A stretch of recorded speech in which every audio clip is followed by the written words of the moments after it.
ஓம் நம சிவாய. என் அருமை சிவ சொந்தங்களே, உங்கள் அனைவருக்கும் வணக்கம். இந்த காணொலியை கண்டிப்பாக ஒரு முறை பாருங்கள். தயவுசெய்து யாரும் தள்ளி விட்டுற. எனக்கு கோர்வையெல்லாம் பேச தெரியாது. என் மனசில் என்ன தோணுதோ அதை பேசிடுவேன். யாரும் தப்பாக நினைக்காதீங்க. தயவுசெய்து இப்போ எங்கே வந்திருக்கிறேன்னா, என் அப்பன் ஆலயத்தில் ராஜகோபுரம் கட்டணுன்னு ரொம்ப நாள் ஆசை.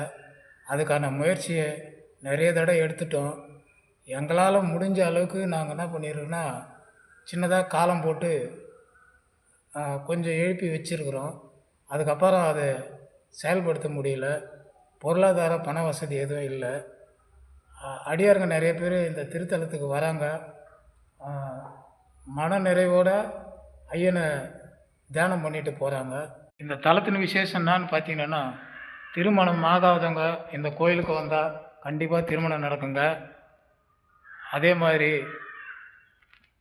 மனசில் நிறைவேறா ஆசைகள் ஏதேனும் இருந்துச்சுன்னா இந்த கோயிலில் வந்து மனமுருகி ஐயனுக்கு ஒரு விளக்கு தீபத்தை போட்டு மனசார வேண்டிக்கின்னு போனாங்கன்னா கண்டிப்பாக அது நடக்குதுங்க. காலகாலமாக இது நடந்துன்னு வருது. இந்த கோயிலில் 63 நாயன்மார்களும் இங்கே பிரதிபலிச்சிருக்கிறாங்க. அது மட்டும் இல்லைங்க, இந்த கோயிலுடைய விசேஷம் என்னன்னா, காலையில் தினமும் வள்ளலார் அவர்களுடைய பேரில் கஞ்சி கொடுப்பாங்க. காலையில் அது வழக்கம் போல் தொடர்ந்து நடந்து கொண்டே இருக்குது. அது மட்டும் இல்லைங்க, ஒவ்வொரு பிரதோஷமும் அவ்வளோ விசேஷமாக இருக்கும். தாயை சிறந்த கோயிலும் இல்லை, தந்தை சொல்மிக்க மந்திரம் இல்லை. இந்த மாதிரியான ஒரு வாக்கியம் நீங்கள் கேள்விப்பட்டிருப்பீங்க.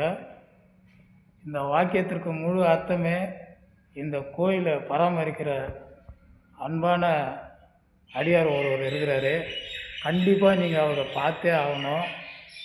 ஏன் சொல்கிறேன்டான்னா, இந்த கோயில் ரொம்ப சின்னதாக இருந்தது. ஒரே ஒரு ஆள், அவர் மட்டும்தான். அவருடைய முயற்சி தான் இன்றைக்கி இவ்வளோ பெரிய ஸ்தலமாக நிற்குது. அதுக்கு காரணமே அந்த அடியார் தான். அந்த அடியார் பேர் திரு காசி ஐயா. ஐஞ்சுவாக்கத்தில் தான் அவர் வீடு இருக்குது. ஆனால் 24 மணி நேரமும் இந்த தலத்தை பற்றியே தான் நினச்சிக்கினே இருப்பார். இந்த தலத்தை எப்படியெல்லாம் உருவாக்கலாம், எப்படி செய்யலாம், யாரை பார்க்கலாம், யாரை பார்த்தா இது சரியாக ஆகும் அப்படின்னு நினச்சி போவாரா எப்படின்னு தெரியாது. ஆனால் அவர் நினைக்கிறத இந்த கோயிலை பிரம்மாண்டமாக செஞ்சுட்டு வராரு. அதுவே மனசுக்கு ரொம்ப திருப்தியாக இருக்குது. கண்டிப்பாக நான் அவரையும் உங்களுக்கு காட்டுறேன் இந்த காணொலியில். அவரை பாருங்கள். அவர் மனசில் இருக்கிற ஆசைகளை உங்களுக்கு சொல்லுவார். கண்டிப்பாக நீங்கள் உங்களால் முடிஞ்ச உதவி அவருடைய கான்டாக்ட் நம்பரை வாங்கி கொடுக்குறேன். நீங்கள் தொடர்பு கொள்ளுங்கள்.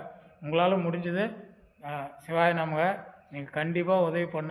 இந்த தலத்தை பற்றி சொல்லலைன்னா சொல்லிக்கினே போகலாம்.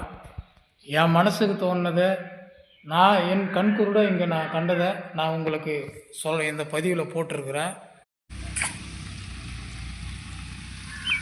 ரொம்ப தன்னந்தனிமையாக கஷ்டப்பட்டு ஒரு நிலைமையாக கிரேனை எடுத்துன்னு வராருங்க.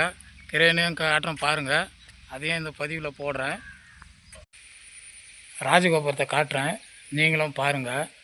உங்களால் முடிஞ்சதுன்னா ஏதேனா இந்த ராஜகோபுரத்துக்கான உதவியை நீங்கள் தயவுசெய்து செய்யுங்க.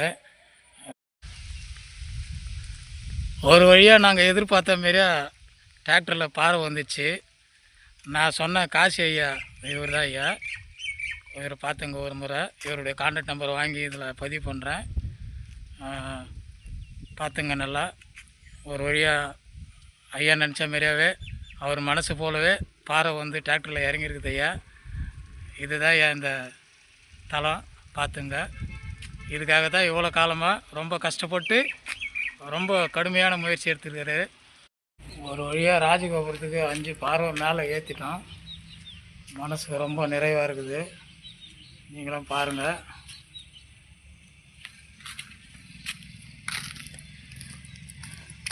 ரொம்ப நாள் கனவு ஐயா இதுமாரி மேலே ஏற்றணுன்னு.